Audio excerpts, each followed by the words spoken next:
अस्सलाम वालेकुम रहमतुल्लाहि वबरकातुहू। दुआओं की गुजारिश से इस वीडियो का आगाज़ करते हैं। शेख हुसैन साहब के हक़ में दुआ की गुजारिश की गई है कि ये बहुत क़र्ज़ में मुब्तला हैं, इनका क़र्ज़ उतर जाए। अल्लाह ताला से दुआ करते हैं कि अल्लाह ताला इनका क़र्ज़ उतरने के लिए गैब से मदद फ़रमाए और इनका क़र्ज़ जल्द से जल्द उतर जाए। इन्हें और इन जैसे जितने भी लोग क़र्ज़ों से परेशान हैं, अल्लाह ताला उनकी क़र्ज़ों की परेशानी दूर फ़रमा दे। मोहम्मद ग़ुलाम हुसैन साहब के हक़ में दुआ की गुजारिश है कि सेहत के लिए दुआ की जाती है कि अल्लाह ताला उनको सेहत आजिला और शिफाए कामिला अता फ़रमाए। एग्ज़ाम्स चल रहे हैं तो बहुत सारी गुजारिशात एग्ज़ाम्स को लेकर आई हैं कि जिनके लड़के लड़कियां एग्ज़ाम्स दे रहे हैं वो एग्ज़ाम्स में अच्छी तरह कामयाब हो। अल्लाह ताला से दुआ करते हैं कि अल्लाह ताला उनकी मेहनतों को रायगा ना करे बल्कि एग्ज़ाम्स में अच्छी तरह उनको कामयाबी से मालामाल करे, उनको कामयाब फरमाए।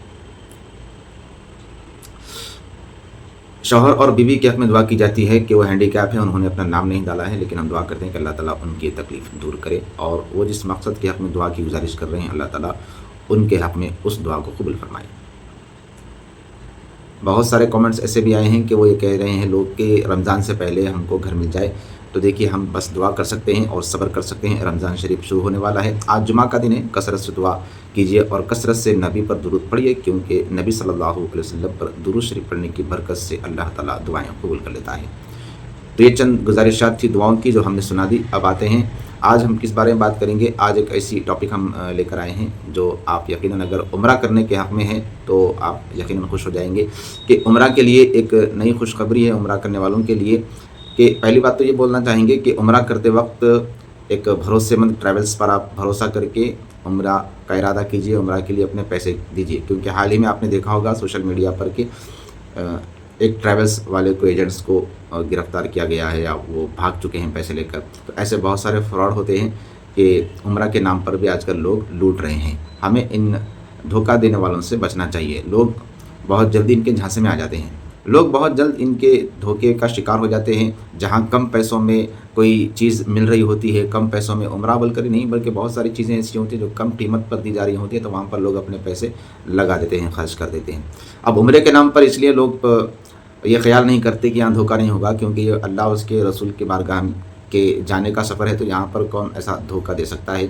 लेकिन सुन लीजिए, आज के ज़माने में कुछ भी हो सकता है। लोगों के दिलों से अल्लाह का खौफ और रसूल सल्लल्लाहु अलैहि वसल्लम को मुँह दिखाने का ये सब सिलसिला ख़त्म हो चुका है। ना अल्लाह का खौफ है, ना रसूल का खौफ है, ना दोज़ख की आग का खौफ है, ना अज़ाब का खौफ है। हर कोई ये चाह रहा है कि मेरी दुनिया बेहतर हो जाए, आखिरत में जो होगा होगा। तो ये ऐसे बाज़ लोग ऐसे उतर चुके हैं, धोखेबाज उतर चुके हैं उम्रा और हज के नाम पर लूटने के लिए भी। तो हमें जितना हो सके ऐसे लोगों से बचना चाहिए। और इनकी एक पहचान ये होती है कि अगर कहीं भी कम कीमत में आपको उम्रा के लिए टिकट दिलवाया जा रहा हो या फिर सहूलतें बहुत ज़्यादा देने का वादा किया जा रहा हो, समझ जाना चाहिए कि यहाँ पर कुछ भी हो सकता है, हम यहाँ सेफ़ नहीं हैं। तो ऐसे ही हुआ हाल ही में, और फिर वो केस वगैरह चल रहा है, सब आप जानते हैं, सोशल मीडिया पर वो सब चीज़ें आ चुकी है। तो हम ये कहना चाहते हैं आज की वीडियो में कि उम्रा करिए तो भरोसेमंद ट्रैवल से करिए और जांच पड़ताल करके आप उम्रे के लिए कोशिश कीजिए, उम्रे के लिए तैयारी कीजिए, अच्छे लोगों पर भरोसा कीजिए। ऐसा नहीं है कि सब लोग धोखेबाज होते हैं, बल्कि कुछ ईमानदार लोग भी होते हैं जो ट्रैवल्स वगैरह चलाते हैं, आप उनसे रब्ता कर सकते हैं।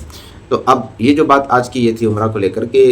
पहले ये होता था कि अब तक उम्रा के लिए अगर कोई जा रहा होता है तो उम्रा हैदराबाद से जिद्दा जाना, जिद्दा से फिर मक्का आना, मक्के में उम्रे वगैरह करके उसके बाद फिर मदीना आना, ऐसा होता था। तो बहुत सारे लोगों की ये ख्वाहिश होती थी कि भाई डायरेक्ट यहाँ से हम मदीना चले जाएँ तो कितना अच्छा होगा। लेकिन अब तक वो सहूलत नहीं थी, अब तक वो फैसिलिटी नहीं थी। लेकिन इंडिगो की तरफ से हाल ही में एक न्यूज़ आई है और वो अच्छी न्यूज़ है कि इंडिगो ने ऐलान किया है कि अब यहाँ से डायरेक्ट हैदराबाद से मदीना वो पहुँचाएगी, यानी डायरेक्ट फ्लाइट होगी हैदराबाद से मदीना। अब जो आशिकान रसूल ये कहा करते थे, उनकी ये ख्वाहिश होती थी कि हम डायरेक्ट यहाँ से मदीना चले जाएं, तो अब वो इंतज़ार की घड़ियाँ ख़त्म हो चुकी हैं। अब डायरेक्ट आप हैदराबाद से मदीना जा सकते हैं, मदीना से फिर मक्का जा सकते हैं। तो ये एक अच्छी न्यूज़ थी। जो लोग उम्रा करना चाहते हैं और रमज़ान शरीफ का महीना है, रमज़ान शरीफ के महीने में उम्रा करना चाहते हैं, और उनके लिए सहूलत हो जाएगी कि डायरेक्ट हैदराबाद से मदीना, सरकार मदीना के शहर में जाएँ, फिर वहाँ से आप चाहें तो वहाँ से उम्रा भी कर सकते हैं, फिर वहाँ आप रहकर फिर मक्का जाकर मक्के में उम्रा कर सकते हैं। तो बहरहाल जो लोग हैदराबाद टू मदीना जाने के ख्वाहिशमंद थे, उनकी ये ख्वाहिश भी पूरी हो जाएगी। अल्लाह ताला ने यूँ समझ लीजिए कि एक रास्ता ऐसा निकाल दिया है कि डायरेक्टली अब इंडिगो के ज़रिए आप हैदराबाद टू मदीना डायरेक्ट जा सकते हैं। तो ये अच्छी खबर थी। जो उम्रे का सफ़र करना चाहते हैं या फिर मदीना डायरेक्ट जाना चाहते हैं यहाँ से, तो उनके लिए एक अच्छी खबर थी। अल्लाह ताला हम तमाम को उम्रे की सादतों से बार बार مالا مال فرماتا رہے. اور جو عمرہ کرنے جا رہے ہیں ان سے بھی ہم دعا کریں گے کہ وہ بھی ہمارے حق میں دعا کیجیے سرکار مدینہ کی بارگاہ میں, اللہ رب العزت کی بارگاہ میں, اور پوری امت مسلمہ کی بارگاہ میں کہ اللہ تعالیٰ ہم تمام کی پریشانیوں کو دور کرے اور ہمارے مقاصد میں ہم کو کامیابی عطا فرمائے. ملتے ہیں اگلی ویڈیو میں, تب تک دعا میں یاد رکھیے, اپنا خیال رکھیے. السلام علیکم ورحمۃ اللہ وبرکاتہ.